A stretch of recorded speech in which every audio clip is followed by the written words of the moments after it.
গাছ যদি সুন্দর না হয় ফল কোনোদিনও সুন্দর হবে না। গাছ যদি সুন্দর না হয় ফল কোনোদিনও কি হবে না, সুন্দর হবে না, এটাই বাস্তব।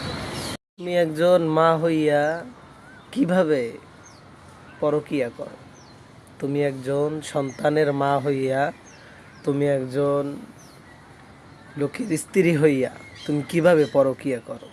এটাই বাস্তব, যেটা বলতে আছে এটা সত্য।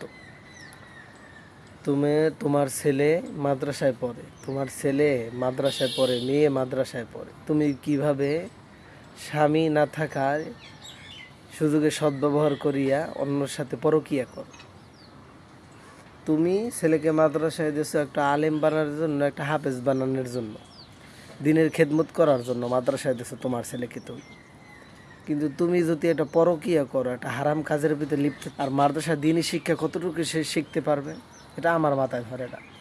এই জন্য বাপ মাকে আগে সংশোধন করতে হইবে, বাপ মার চরিত্র আগে সুন্দর করতে হইবে, তারপর ছেলে সন্তানের চরিত্র সুন্দর হবে।